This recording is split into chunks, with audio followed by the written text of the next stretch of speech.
এই ঐক্যমত আসলে অসন্তোষজনক। তাহলে এত আলোচনা, যেটিকে আপনার নেতা সালাউদ্দিন সাহেব নানান ধরনের প্যারোডি করছেন ঐক্যমতে পৌঁছানোর জন্য, আর কত কি করতে হবে, কতবার খেতে হবে, আদৌ কি ঐক্যমতে পৌঁছাতে পারছে বিএনপি, নাকি আপনারা যেটা চান সেইখানেই রিজিড থাকছেন? না, দেখেন, এটা হলো বোঝাপড়ার সমস্যা। রাজনৈতিক বোঝাপড়া যদি না থাকে তাহলে সমস্যা। আমি পলিটিক্স করি, আমার বক্তব্যের সাথে আপনি মিডিয়া জগতের লোক, সব জায়গায় আপনার সাথে আমার মিলবে না, আবার মিডিয়া জগতের অনেক কথার সাথে আমার কথা মিলবে না। আপনাদের একটা আমাদের যে অপোনেন্ট যাদের সাথে আমরা আলোচনা করছি, ঐক্যমত কমিশন তো এখানে রেফারির ভূমিকা পালন করছে, এখানে বোঝাপড়ার সমস্যা। যেমন দেখেন, এই যে ব্যারিস্টার হুমায়রা, ও একটু মাইন্ড করলো আমার পরে যে আমি তার কথার মধ্যে কথা বলেছি। আমি কিন্তু জুলাই সনদের পক্ষের একজন লোক, সমর্থক। সে যখন জুলাই সনদকে অ্যাকনলেজমেন্ট, আমি বলি একটু আমি তোমাকে জুলাই সনদ সে যখন অ্যাকনলেজমেন্ট বলতেছে তখন আমার একটু খটকা লাগলো।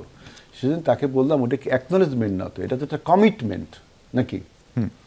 ডু ইউ থিঙ্ক যে acknowledgement and commitment is the same word? আমি সেটা বলছি, কমিটমেন্ট যে আমরা নতুন বাংলাদেশটাকে কিভাবে দেখতে চান। জুলাইয়ের অভ্যুত্থানের মাধ্যমে, জুলাই এবং আগস্টে, বিশেষ করে 17 বছর, নট অনলি জুলাই আগস্ট, 24-এর গণ অভ্যুত্থানের মাধ্যমে আমরা কি অর্জন করলাম, কিভাবে বাংলাদেশকে দেখতে চাই, এটাই তো জুলাই চার্টার, তাই না? এটাই তো জুলাই চার্টার। আমি সেইটা তাকে বলেছিলাম। অর্থাৎ বোঝাপড়া যে সমস্যা হচ্ছে না, ঠিক ঐক্যমত কমিশনও দেখবেন আপনি, যেমন মৌলিক সংস্কার। মৌলিক সংস্কার বলতে আপনি কি বোঝেন আপনি বলেন? আমরা জানি কনস্টিটিউশন বা সংবিধানের 4টি মৌলিক বিষয় আমাদের মূলনীতি। সেখানে এখন যোগ করা হচ্ছে সাম্য, ঐক্য, সাম্য, মানবিক মর্যাদা, ন্যায় বিচার, এবং ওই যে আপনার ধর্ম নিরপেক্ষতার বদলে আপনার সমস্ত ধর্মের সম্প্রীতি, এবং আরো একটা কি জানো, এই বিষয়টা আমরা সবাই ঐক্যমত হয়েছি। তার সাথে বিএনপি বলছে ঠিক আছে, এটা জুলাই চার্টার হবে, সংবিধানের মূলনীতি, কিন্তু যদি আমরা ক্ষমতায় ম্যান্ডেট পাই, মেজরিটি পাই, তখন আমরা পঞ্চম সংশোধনী ফিফথ অ্যামেন্ডমেন্টে আমাদের যে 4টি বিষয় আছে, যে আল্লাহর প্রতি বিশ্বাস, আস্থা, যে বাংলাদেশি জাতীয়তাবাদ, গণতন্ত্র এবং সামাজিক ন্যায় সমাজতন্ত্র, এই 4টা থাকবে। ওইটাও থাকবে, এইটাও থাকবে। তার মানে এটা একটা রিজলভ ইস্যু, তাই না? মৌলিক সংস্কার, আপনার প্রধানমন্ত্রীর ক্ষমতা যদি মৌলিক বিষয় ধরেন, এটাও রিজলভ। তাহলে আমরা মৌলিক সংস্কারের প্রশ্নে আমরা দ্বিধাগ্রস্ত কোথায়? কারণ সংস্কার প্রস্তাব তো আমাদের আগে আপনারা দেননি। বাংলাদেশে বিএনপির জন্ম হয়েছে সংস্কার প্রক্রিয়ার মাধ্যমে, এবং বিএনপি সংস্কারের মাধ্যমেই দেশটাকে পরিচালিত করে। সুতরাং এই যে বোঝাপড়ার সমস্যা, এই যে বললাম না, আপনার সাথে, আপনি মিডিয়া জগতের লোক, আমি পলিটিক্যাল জগতের লোক, দুইজনে একমত আসতে কথাবার্তায় সমস্যা হবে। যেমন ওই যে বললাম যে হুমায়রার সাথে কথাবার্তা সমস্যা হচ্ছে, ওইখানেও একই রকম সমস্যা। আমি সালাউদ্দিন সাহেবের মতো প্রশ্ন করতে চাই, আর কতদিন বসলে আপনার ঐক্যমত হতে পারবে? এটা তো আমার বিরোধী, যেহেতু আপনারা বড় দল, আপনারা অভিভাবকদের মতো, সেজন্য আমরা বলছি যে এখন রাষ্ট্রটাকে যদি আপনি দুর্বল করেন, আপনি ভালো গুড উইল, গুড জেস্চার থেকে আপনি বলছেন, কিন্তু আমরা অভিজ্ঞতা থেকে বলছি যে এটা রাষ্ট্র এভাবে স্ট্রং হতে পারে না। আমরা বলছি, আপনার তো সবেমাত্র বাংলাদেশের রাজনীতি ইনসেপশন হয়েছে আপনাদের, তাই না? আপনাদের এর আগে কাউকে রাষ্ট্র চালানোর অভিজ্ঞতাও নেই। সুতরাং আমরা তো রাষ্ট্রের ভালোতা, আমরা লার্জেস্ট পার্টি হিসাবে, অভিজ্ঞ রাজনৈতিক দল হিসাবে, এবং 4 বার ক্ষমতায় থাকা দল হিসাবে রাষ্ট্রের দায় দায়িত্বটা তো আমাদের উপর বেশি বর্তায়। আজকে যদি বাংলাদেশ ফেল করে, আমাদের এই অভ্যুত্থান ফেল করে, সবচেয়ে বেশি ক্ষতি হবে কি? বাংলাদেশ সবচেয়ে বেশি, বিএনপি লার্জেস্ট পার্টি, সে সবচেয়ে বেশি ক্ষতি হবে। সেজন্য বলছি যে অন্য রাজনৈতিক দলগুলোর সাথে বোঝাপড়ার সমস্যা আছে। তারা এক একটা ন্যারেটিভ তুলছে, যেমন বলছে যে আপনার প্রপোর্শনেট রিপ্রেজেন্টেটিভ নিম্নকক্ষে। আপনি বলেন এইটা আমাদের দেশে গত 53 বছরে এই প্র্যাকটিস কি আছে? 1 নম্বর পয়েন্ট। 2 নম্বর পয়েন্ট হলো যে এই যে আপনি পিআর পদ্ধতি দিচ্ছেন, এর ফলে আপনি নির্বাচন করবেন কিভাবে? মানে মার্কার নির্বাচন হবে, যে একটা এলাকায় আপনি বলেন ধানের শীষ, ওনাদের শাপলা, কারো ওই যে কি মার্কা আছে, 4-5টা মার্কারে ভোট দিবে।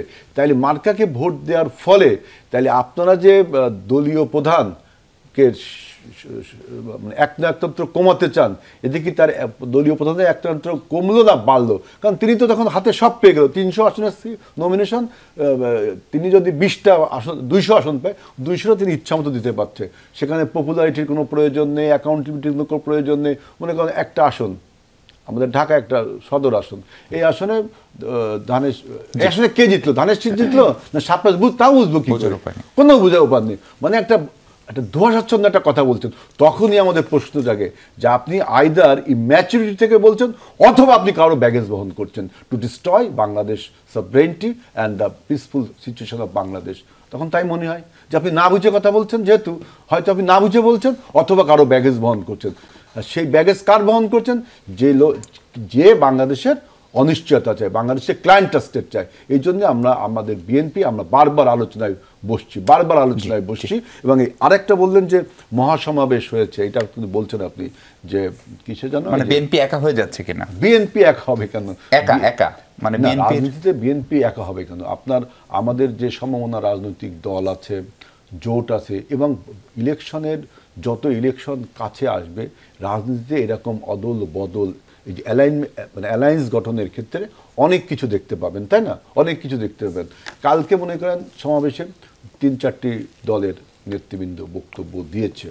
সেখানে আপনার বাংলাদেশের নিবন্ধিত সব রাজনৈতিক দলকে দাওয়াত করেছে এমন কিছু না, এবং সেখানে অনেক বক্তব্য দিয়েছে। যেমন গোবিন্দচন্দ্র প্রামাণিক, তিনি কিন্তু বক্তব্য দিয়েছেন, এটা কিন্তু ইম্পর্টেন্ট। এবং তিনি বলেছেন যে পিআর পদ্ধতি ছাড়া বাংলাদেশে ভোট হতে দেওয়া হবে না।